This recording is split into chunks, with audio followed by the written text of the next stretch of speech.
pemeriksaan hari ini seperti apa, Bang?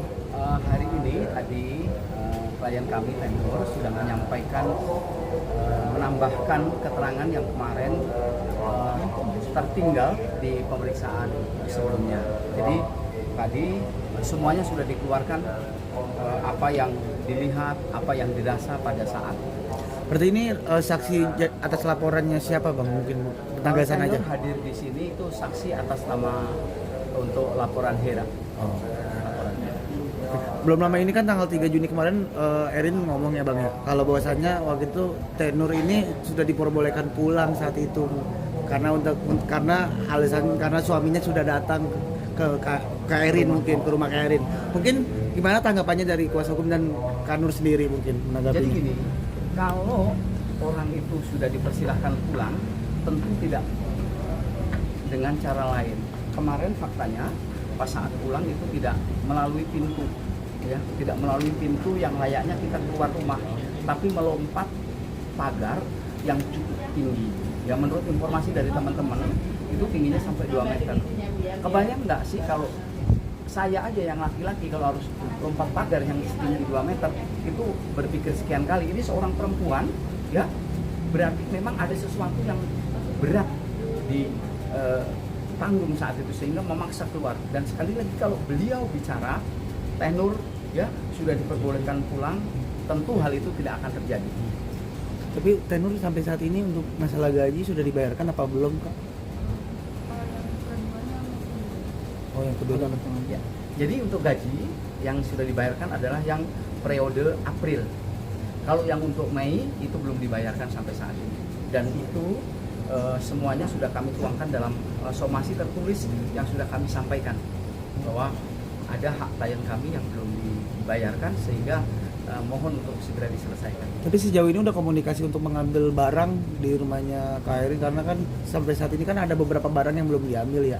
Mungkin kalau untuk komunikasi langsung tentu tidak ya, tapi kami selaku lawyer kami bicara dengan cara kami, yaitu kami layangkan somasi. Yang pertama kami somasi terbuka kalau nggak salah itu di tanggal 5. Lalu kemarin juga kami sudah layangkan somasi ya, baik itu ke handphone beliau langsung, soft copy dan hard copy-nya pun sudah kami kirimkan. Dan hari ini kami belum mendapatkan jawaban apapun terkait somasi yang kami kirimkan tersebut. itu baru somasi pertama ya, Bang ya? Tidak dibuat kedua dan ketiga. Kemarin dibuat pertama dan terakhir. Kenapa demikian? Karena memang persoalan ini sudah jelas dan kami hanya mengingatkan kembali bahwa nggak perlulah yang kayak begini lama-lama tidak harus dibayarkan, tidak harus dikembalikan. Berarti somasinya kemarin tanggal berapa, Bang? Untuk somasi yang ini kemarin kami layangkan di hari Senin karena kami menunggu sampai jeda waktu agar beliau menanggapi somasi yang terbuka di tanggal 5. Jadi kami kirimkan kemarin tanggal 8 ya, sekarang tanggal 9. Tanggal 8 kami kirimkan, kami kasih jeda waktu 3 hari dari somasi terbuka. Berarti jika tidak dibalas selama 3 hari akan membuat laporan atau gimana, Bang? Kami kasih waktu 7 hari ya. Kami kasih waktu 7 hari. Nanti apabila beliau juga tidak kooperatif dengan somasi yang kami kirimkan, tentu sebagai warga negara ya Tenur melalui kami kuasanya akan mengambil langkah hukum baik perdata maupun pidana. Bang, perubahan apa aja Bang tadi di atas terkait keterangan dari saksi Tenur sendiri? Bukan perubahan ya, tapi hanya penambahan. Di antaranya tadi adalah saat itu kemarin klien kami Tenur melihat terjadi pembantingan handphone milik Hera. Itu dibanting 2 kali. Kemudian ada penambahan bahwa Teh Siti sama Teh Nur itu diintimidasi. Kamu jangan ikut-ikutan ya, seperti Hera ya. Orang-orang saya adalah penggede-penggede, banyak anggota DPR, banyak polisi-polisi. Saya aja cerai aja 3 kali menang, apalagi hanya melawan kalian-kalian. Lalu juga tadi disampaikan adanya perampasan KTP, ya, perampasan KTP milik Teh Nur, ya, sama Teh Siti. Jadi KTP yang tadinya ada di security pas saat beliau masuk kerja kemarin sempat dikembalikan, dipegang beberapa menit, lalu diambil kembali oleh Ibu E dan sampai hari ini masih ditahan dan tidak segera dikembalikan. Alasan penahanan KTP mungkin apa? Tidak jelas, tidak disampaikan apa penyebabnya dan lain sebagainya. Yang pasti saat security mengembalikan kepada klien kami dan Mbak Siti, itu security-nya diomel-omeli, kenapa kamu mesti kembalikan?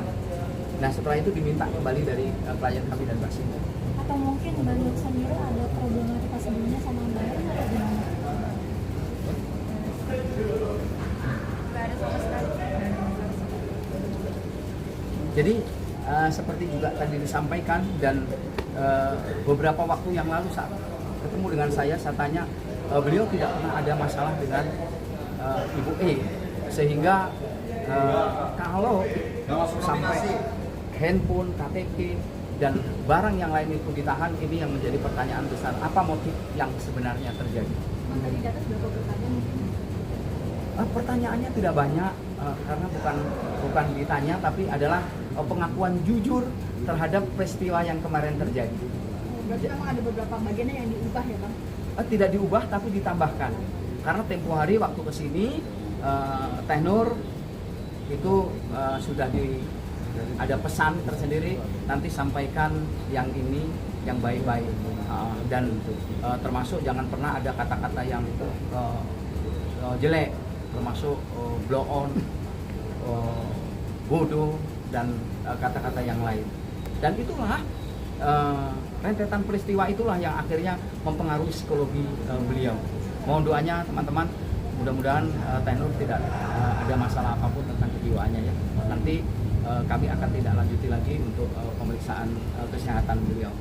Berarti Teh Nur akan selalu rutin untuk mendatangi psikolog atau psikiater nggak sih Bang? Ya, nanti kami secara berkala akan datangi dengan harapan sampai kembali normal kembali psikisnya seperti sebelumnya. Untuk saat ini mungkin kondisi kejiwaan sendiri dari Teh Nur seperti apa mungkin yang dialami saat ini mungkin yang dirasa? Saat ini setelah tadi saya tanya di atas ya, itu beliau nyampaikan masih ada rasa was-was, ya rasa khawatir, ya dan takut untuk bertemu dengan Ibu E, ya takut. Bahkan orang yang mirip dengan Ibu E, beliau ada kekhawatiran di perasaannya. Mbak Nur, mungkin alasannya apa sih sampai segitu takutnya dengan Ibu E? Takut itu marahnya, terus ancaman-ancamannya itu. Jadi saya takut. Masih mengingat gitu? Ya masih ingat. Berarti waktu itu alasan kaburnya karena itu juga ya kayak? Ya karena ada tertekan, tekanan juga, dimarahi itu, ada tekanan laporan hotel. Tapi Ancamannya mungkin apa? Ancaman kayak mau dilaporin ke polisi, kalau misalnya ada corona. Mendapatkan pengakuan kurang menyenangkan hampir setiap hari kah selama bekerja di rumah Mbak E? Enggak setiap hari. Cuma kalau misalkan yang lain salah pasti kita juga kena. Contohnya mungkin Seperti apa? Suka marahnya perihal apa aja sih? Perihal semisal barang-barang, semisal tidak sesuai yang ditempatkan seperti yang beliau ucapkan kayak gitu, tidak sesuai, pasti dimarahi. tapi kan sampai saat kemarin pas press kan Erin bilang kalau bahwasannya welcome untuk mengambil barang-barangnya, itu mungkin tanggapan abang dan Nur seperti apa? Itu kan ke teman-teman media. Ya. Yang bersangkutan adalah Teh Nur dan saat ini sudah dikuasakan ke kami. Sehingga kalau menyampaikan ke teman-teman welcome kapanpun mau ambil, ya itu sah-sah saja. Tapi faktanya sampai hari ini tidak ada pihak yang menghubungi kami. Seperti itu. Berarti terkait hal tersebut dicantumkan ke kemarin pas press kan Erin bilang kalau bahwasannya welcome untuk mengambil barang-barangnya, itu mungkin tanggapan abang dan Nur seperti apa? Itu kan ke teman-teman media. Ya. Yang bersangkutan adalah Teh Nur dan saat ini sudah dikuasakan ke kami. Sehingga kalau menyampaikan ke teman-teman welcome kapanpun mau ambil, ya itu sah-sah saja. Tapi faktanya sampai hari ini tidak ada pihak yang menghubungi kami. Seperti itu. Berarti terkait hal tersebut dicantumkan ke poin somasi berarti ya Bang ya? Benar sekali. Jadi runtut ya kami kronologi kapan mulai masuk dan lain sebagainya, peristiwa apapun sesuai dengan apa yang diceritakan oleh beliau itu saya tuangkan dalam kata per kata di somasi itu. Cukup ada, kalau nggak salah itu sampai 6 lembar. Ada 6 lembar, artinya banyak sekali yang curhatan hati dari klien kami melalui kami itu kami sampaikan. Bang nggak mencoba ke sana tapi didampingin pengacara untuk ngambil Sekali lagi kami punya standar untuk bekerja. Somasi itu saya pikir cukup untuk sebagai jembatan ya, agar beliau juga memahami kondisi tenor ya. Tidak semudah itu tiba-tiba datang lalu nanti ada sesuatu yang tidak kami inginkan, kami salah melabrak ke rumah orang, tiba-tiba terjadi sesuatu gitu. Tapi kalau sudah melalui somasi secara patut, peringatan secara patut, tinggal responnya saja nanti seperti apa. Berarti belum sampai saat ini nggak ada upaya komunikasi dari Mbak Erin ke kakak juga? Belum ada kabar. Terakhir kapan komunikasinya? Pas jadi saksi aja, nggak ada. Tadinya pas hari jadi saksi waktu itu nggak ada komunikasi. Bang Pas Bas, jadi saksi Erin. Berarti saat itu tuh kalau saat memberikan saksi itu ada tekanan dari Kak Erin juga atau gimana? Terpaksa atau gimana? Iya, ada tekanan harus ngomong yang baik-baik katanya kan. Disuruh ngomong.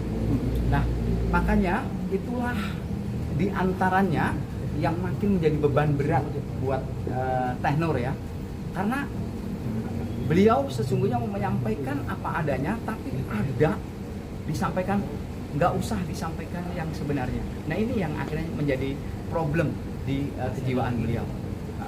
Tapi mungkin RT-RT yang di rumah Kak Erin itu yang angkatan nama kamu masih ada di sana apa udah pada cabut semua? Udah nggak ada. Mbak Siti juga kan sebelum saya itu udah keluar, udah kabur.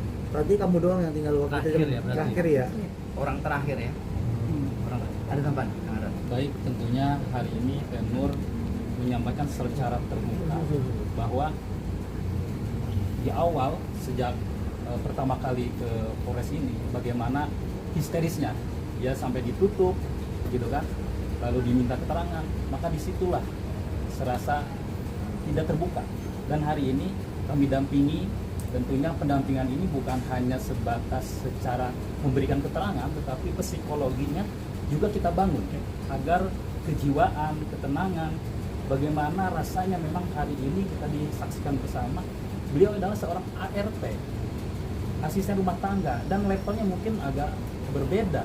Maka hari ini kita tanamkan, mensikapi bahwa di mana hukum itu tentunya tidak membeda-bedakan. Kedudukannya, hak dan kewajibannya sama di mata hukum. Hari ini kami bersama tim tentunya akan mengupayakan ini bagaimana pemulihan sepulih-pulihnya untuk kebaikan Tenur dan keluarga. Karena ini bukan hanya menyangkut Tenur sendiri, tetapi pihak keluarganya pun terganggu dengan adanya ini.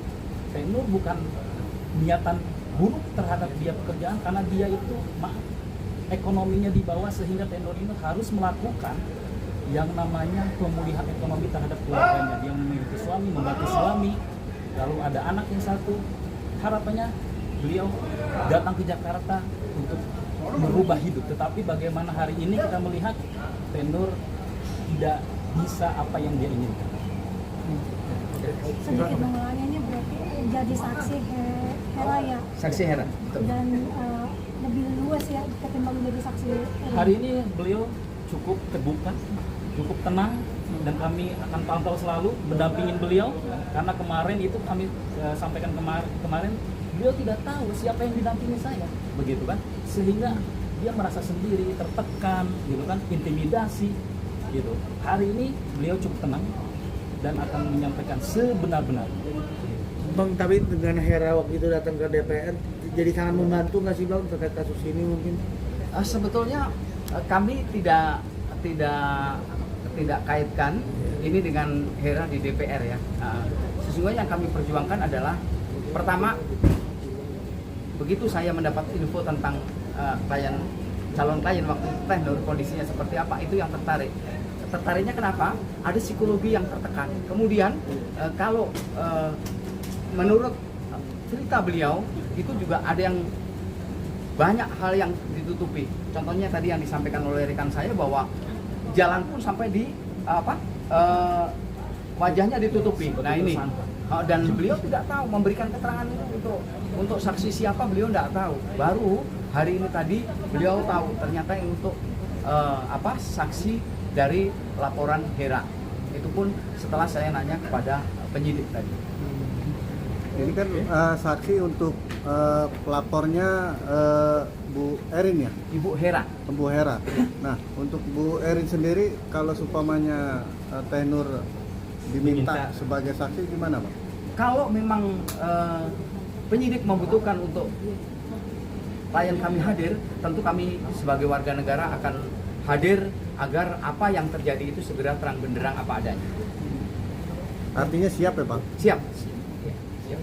Bang melihat psikologi ini teknik ini selain intimidasi itu Bang ada fisik juga nggak sih Bang yang dilakukan oleh TNI sendiri Bang? Kalau fisik tidak ada, ya fisik tidak ada, hanya memang akibat dari intimidasi, ya perilaku kasar, ya secara verbal itu mempengaruhi badannya.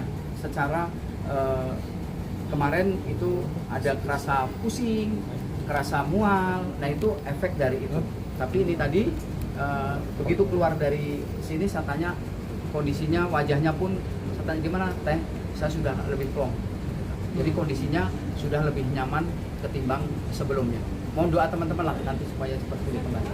Benar, kemarin dalam respon TRI sendiri mengatakan kenapa pas kabur kenapa nggak sekalian bawa-bawa barangnya aja, itu bisa menyikapinya seperti apa Teh?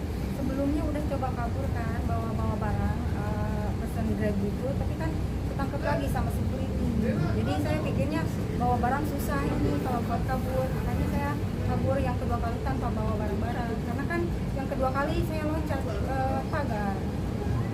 Dan teman-teman perlu ketahui ya bahwa Teh Nur kabur itu tidak ada motif untuk berlaku buruk, tapi karena memang saat itu kondisi di dalam tertekan, kondisi orang tua sakit, kondisi anak yang kangen, dan kondisi suami juga yang tidak baik-baik saja. Diancam-ancam sebagai buronan, diancam-ancam akan dilaporkan polisi. Jadi, makanya itulah yang mendorong seorang perempuan yang sekarang ada di hadapan kita ini mampu lompat, ya, mampu melewati pagar yang sebegitu tingginya.